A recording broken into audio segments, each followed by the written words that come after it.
Many of us came to the US from very difficult and frightening situations, including war, refugee camps, and lack of or limited access to food and shelter.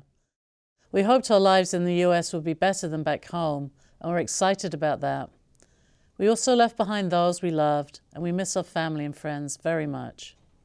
Not too long after coming to the US, although we were safe and had food and shelter, we started noticing that our situation was still very hard. Money problems, long working hours at jobs with little pay, worry about our family and friends left behind, happy and joyful memories, and of painful and upsetting things we witnessed back home, lack of time to learn a new language, make us feel very sad. We have lost connection with our friends and neighbours because they live so far away. Children are so busy with school and their lives that we rarely get to talk with them or even see them. Our relationships with loved ones have changed, and we feel like there's no one there who really understands us.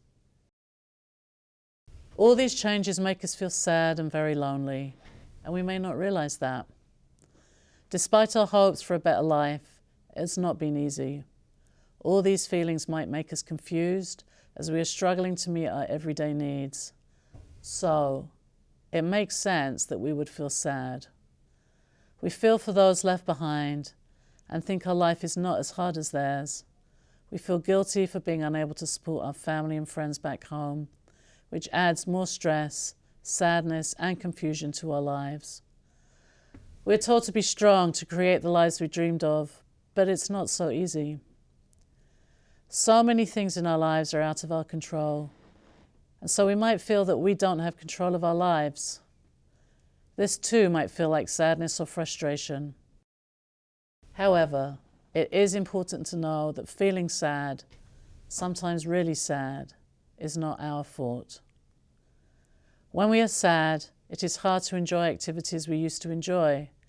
We have difficulty expressing what we are thinking and feeling. It is difficult to sleep, or we might sleep too much. We stop eating well and seeing friends and family, and do not want to leave the house. We might start drinking too much or taking drugs. We may not understand why we want to live, and we may feel that things would be better for everyone, including ourselves, if we were dead. We may start believing that sadness will last forever, and it is very understandable that we feel this way, given our circumstances. I want you to know that the sadness and despair that you feel cannot and will not last forever.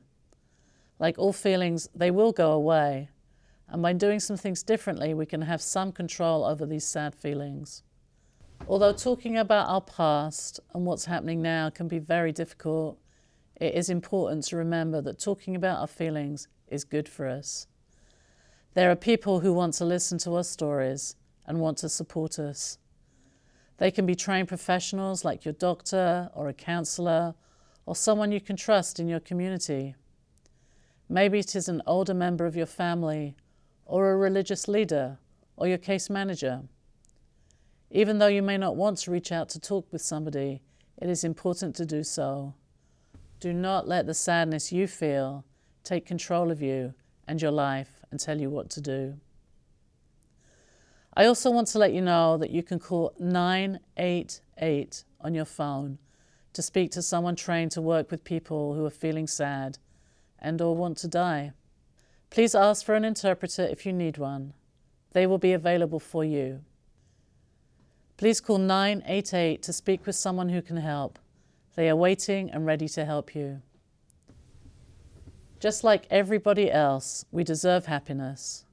With the help and support of those who love and care about us, we can look at everything we have gone through, notice how far we've come, and remind ourselves of our strengths and our connections to those we love and those who love us. There is hope. There is always hope, even when your brain tells you there is none.